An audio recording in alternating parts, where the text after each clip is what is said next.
News nation के सहयोगी channel news state के मेगा कॉन्क्लेव में बीजेपी सांसद अनिल बलूनी ने उत्तराखंड में फिर जीत का दावा किया है। बलूनी ने कहा कि 2022 में मिथक तोड़कर बीजेपी एक बार फिर सरकार बनाएगी। अब आते हैं भारतीय जनता पार्टी की राजनीति पर। 57 सीटों के साथ उत्तराखंड में भारतीय जनता पार्टी जीती, लेकिन आपको 3 मुख्यमंत्री बदलने पड़े। पहला सवाल क्यों, और क्या उसके बाद आप स्थायित्व यानी स्टेबिलिटी का नारा बुलंद कर सकते हैं? देखिए, पहले तो मैं आपके दर्शकों को तो खैर स्पष्ट ही है, आप लोगों को ज़्यादा स्पष्ट करना चाहता हूँ कि हमने मुख्यमंत्री एक बार जो तीरथ जी को हमको टेक्निकल रीजन से बदलना पड़ा, एक संवैधानिक बाध्यता थी, उसके कारण बदलना पड़ा। दूसरी बात, आप चाहे इसको स्वीकार न करें, आपके दर्शक जरूर स्वीकार करेंगे, भारतीय जनता पार्टी में हम लोगों के यहाँ कोई पद को पाने के लिए ऐसी मारकाट कुछ नहीं रहती है। अगर किसी आदमी को मुख्यमंत्री बनाया और हमको लगता है कि दूसरा व्यक्ति आके इसको ज़्यादा अच्छा क्लिक करा सकता है, ज़्यादा अच्छी चीज़ें हो सकती हैं, और फुटबॉल की तरह हमको पास देना है। त्रिवेंद्र सिंह रावत जी ने पास दिया आगे तीरथ जी को, तीरथ जी ने पास दिया पुष्कर सिंह धामी जी को, पुष्कर सिंह धामी जी गोल कर देंगे। तो इसको आप इस तरह से टीम एफर्ट्स के रूप में लीजिए। हमारे यहाँ पद नहीं, जिम्मेवारी है, और हमारे यहाँ चुनाव जीतने के लिए और उत्तराखंड के कल्याण के लिए हम लोग सब कुछ करेंगे। उत्तराखंड के भले के लिए अपनी जान भी दे देंगे। उत्तराखंड के और देश के भले के लिए जो कुछ करना है वो सब कुछ हम करेंगे। भारतीय जनता पार्टी का किसका मुख्य मुकाबला मानते हैं आप उत्तराखंड में? क्योंकि चुनाव राउंड द कॉर्नर है, बिल्कुल सामने है। कई छोटी मोटी पॉलिटिकल पार्टी भी जोर लगा रही हैं। देखिए दीपक जी, हम कोई अहंकार से भरे हुए नहीं हैं, हम कोई अहंकारी लोग नहीं हैं। हम ये कहें कि हमारे सामने कुछ नहीं है, हमको हमारा किसी से मुकाबला नहीं है, ये अहंकार हमें नहीं है। हम लोग हमारा मुकाबले में जो राजनीतिक दल हैं, लोकतांत्रिक प्रक्रिया के तहत उनके साथ चुनाव लड़ेंगे, और हम लोग जो हमने काम किया है और आगे के जो हमारे कार्यक्रम है वह बताएंगे। उत्तराखंड की जनता हमको आशीर्वाद देगी। और मैंने जो कहा ना, जो आपने शुरू में बात बोली कि हमारे यहाँ लाइन लगी है लोगों की, तो ये द्योतक है कि भारतीय जनता पार्टी फिर सरकार में आ रही है। यही द्योतक है कि भारतीय जनता पार्टी की लोकप्रियता बढ़ रही है। यही द्योतक है कि 2022 फतेह है। ठीक है, आपने कहा 2022 फतेह है, लेकिन अगर मैं उत्तराखंड का वोटर होता और उत्तराखंड के एक वोटर की तरफ से एक पत्रकार के तौर पर मैं आपसे पूछता हूं कि उत्तराखंड में भारतीय जनता पार्टी को एक बार फिर क्यों वोट दे जनता?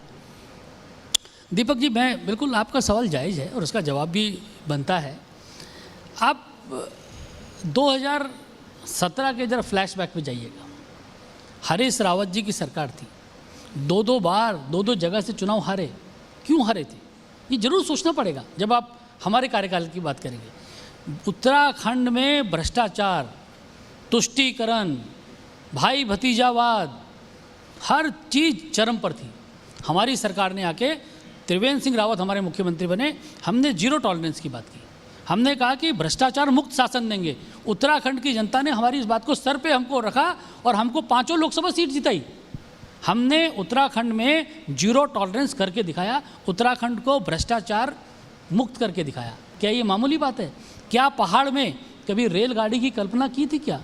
आज हमारा कर्णप्रयाग का राजमार्ग चल रहा है, पूरा कर्णप्रयाग का जो रेलवे लाइन है उस पर काम चल रहा है। बहुत सारे ऐसे काम है। केदारनाथ का नवनिर्माण होना, क्या ये छोटी बात थी? आप देखिए, उत्तराखंड से पिछले 4.5 सालों में 5 जनशताब्दी एक्सप्रेस शुरू हुई हैं। क्या ये साधारण बात है क्या?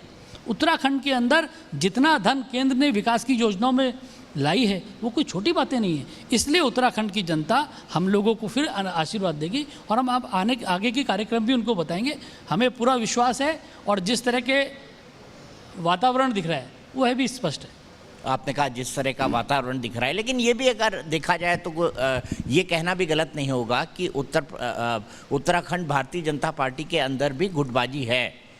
क्या आप स्वीकारते हैं कि उत्तराखंड भारतीय जनता पार्टी के अंदर भी गुटबाजी है और आने वाले चुनाव में वो पार्टी का नुकसान कर सकती है? आप उसको इस तरह से लेते हैं, हम उसको हेल्दी कंपटीशन की तरह से लेते हैं। हम सब लोग काम कर रहे हैं, हम सब लोग मेहनत कर रहे हैं। ज़रूर हमारे बाकी सांसद भी चाहते हैं कि अनिल बलूनी ने ये काम किया तो तो फलां कह रहे कि मैं भी ये काम करके दिखाऊंगा, दूसरा कह रहे मैं भी ये काम करूंगा, तीसरा कह रहे हमारे देखिए कितने सारे विधायक बैठे हैं, इनमें भी तो कंपटीशन है, तो इसको गुटबाजी मान लेंगे आप क्या?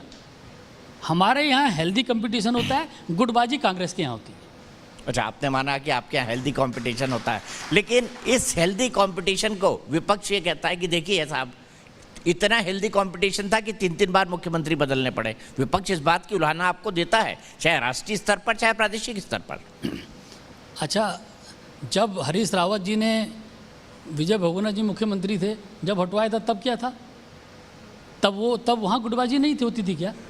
ऐसा नहीं है। मैंने कहा ना, हरीश रावत जी धरने पे बैठे, उन्होंने धरना दिया, वो रोज़ जाके हर की पौड़ी पे धरने पे बैठ जाते थे, रोज़ का ये काम कार्यक्रम होता था। बाकी कांग्रेस के नेता भी यही काम करते थे।